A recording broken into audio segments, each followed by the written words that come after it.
Hey there!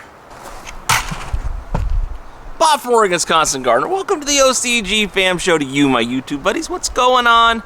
Let me know in the comments and we'll talk about it after the show. But right now, let's just talk a little bit about the show.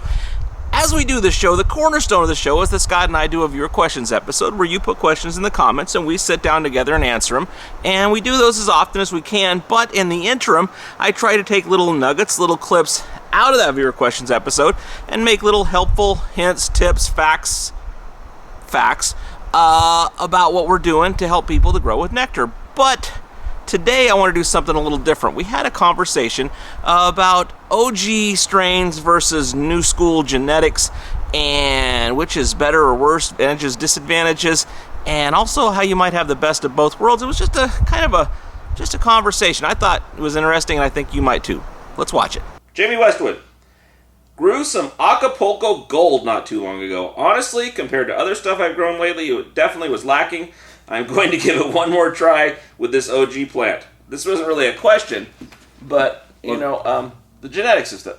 Oh, no, you were mentioning this one earlier, apparently, about the flavor. Oh, we did talk. Yeah. This is all kind of circled around. Kinda. Is that things have gotten better with everything. It's kind of seems like maybe the good old days weren't the good old days. Well, but now the true medicine of that plant is still there, and the true genetics of that plant. So the nice thing with that is you can take that plant and cross it to the thing you really, really like in flavor and taste, make something new with the hardiness of an Acapulco Gold, and put it in with something fancier like, Gorilla Snacks and see what you can come up with, and you get the flavor. But unfortunately, with these really old genetics, which I kind of like those old world flavors because they're not super heady terpy like the bag of pine days. We're smelling it gets you high. It's giving you more of those earth tones, and very much what land races were doing back in the day. But it's giving you what it really was originally, like how it affects you. Well, I've got one guy, Jason James, I call him, out of Minnesota, who grows some landrace and landrace crosses, and some of them are just, they're not what the dispensaries want to look at. They're not the super manicured, high-class looking little flowers. They're kind of loftier, a little bit more bud size and airy.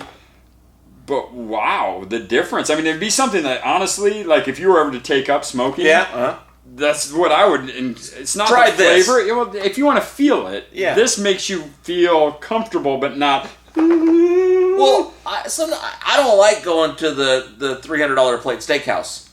I just get nervous and annoyed and I don't. And you're getting a Costco steak for $300. I want a burger. I just want a burger. I like it better. I don't like. No, and it's been like that pine stuff that you smelled. I like that one because it is the medicine for me.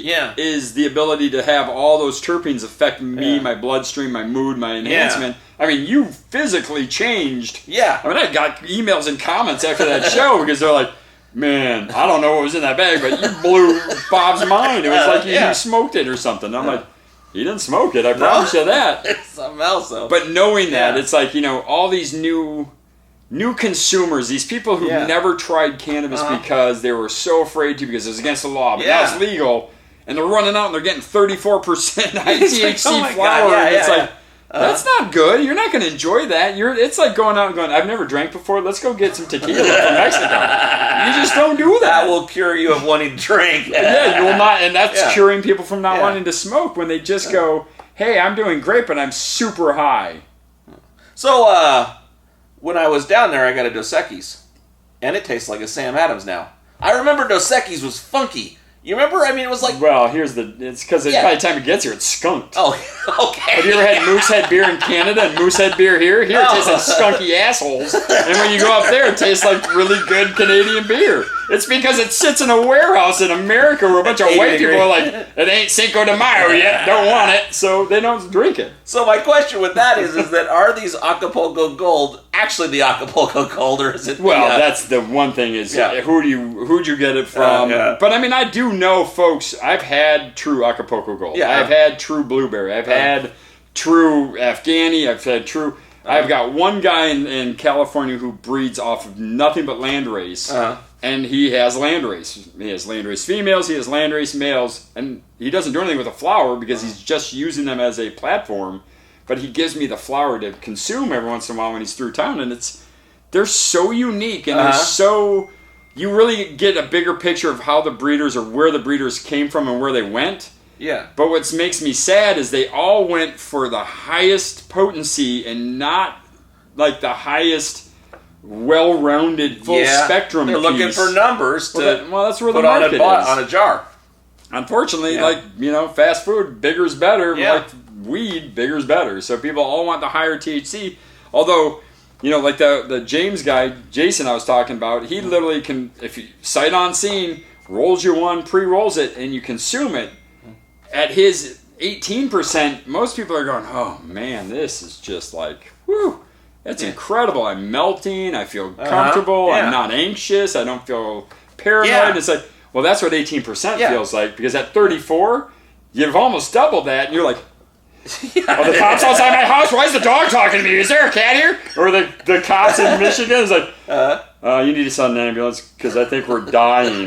Why? Well, we ate a bunch of marijuana. I can smell colors! Everything's going really slow. You know, Joe Rogan said, you think you're going to die. You never do. No. Okay, what do you think of that? Informative, entertaining, helpful, interesting? Let me know in the comments. I love you, and I'll see you tomorrow. It's the OCG Fam Show.